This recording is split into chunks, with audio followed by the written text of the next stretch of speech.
life will get even more expensive if the Liberals get that fourth term.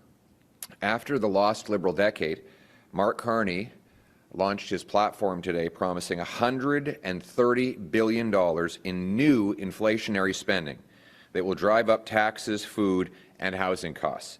Amazingly, Mr. Carney plans to run even bigger inflationary deficits than Justin Trudeau had already budgeted. Together, the previously budgeted Trudeau deficits, combined with the new spending Mr. Carney announced today, will mean $250 billion of new inflationary debt added on the backs of Canadians in a fourth Liberal term.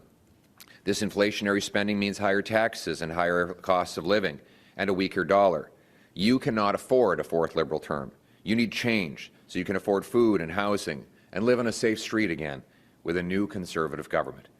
Bloomberg reports that Mr. Carney has even gone beyond Justin Trudeau, abandoning even the weak fiscal guideposts, and Bloomberg is now predicting worsening fiscal position if the Liberals are re-elected to a fourth term. One Carney-friendly economist on Twitter said that this Liberal platform is a, quote, spendorama with even bigger deficits than Freeland's that just go on forever. And he said, I was hoping, and I'm quoting here, I was hoping, this is from a Liberal commentator, I was hoping Carney would pull the Liberals back to the centre with a focus on fiscal discipline. It's not to be. That's a fancy way of saying that Mark Carney's Liberals are even more costly than Justin Trudeau's Liberals, and they're all the same Liberals, the same Liberal ministers, same Liberal advisors, same Liberal promises, same costly Liberal failures. It's a shocking plan, but it shouldn't come as a surprise because it is consistent with Mark Carney's record. Everywhere he goes, his advice leads to more money printing and debt. And what follows? More inflation and more pain for working people and seniors. In December of 2020, Mr. Carney was asked if he was worried about that deficits and money printing would cause inflation. Even after he promoted those policies, his answer was that inflation was, quote, unlikely to materialize to a serious extent. Less than 6 months later, inflation skyrocketed. And when it did, Mr. Carney changed his tune and said that inflation was, quote, a good scenario and a sign that the economy was moving forward.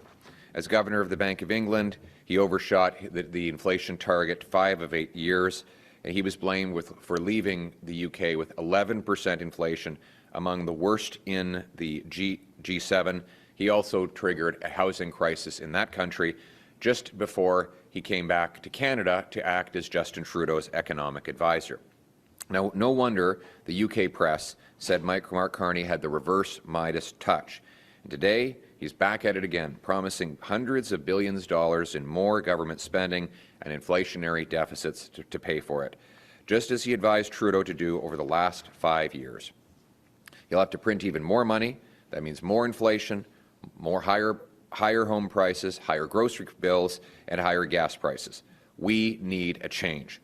We need a new Conservative government that will bring spending back under control by cutting wasteful handouts to consultants, lobbyists, corporate insiders, and others. That will scale back the bureaucracy and cap spending with a dollar-for-dollar law requiring we find $1 of savings for every new dollar of spending.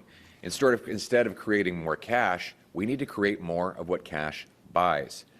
We will cut taxes so you keep more of what you earn and kill inflation so the dollars that you earn go further.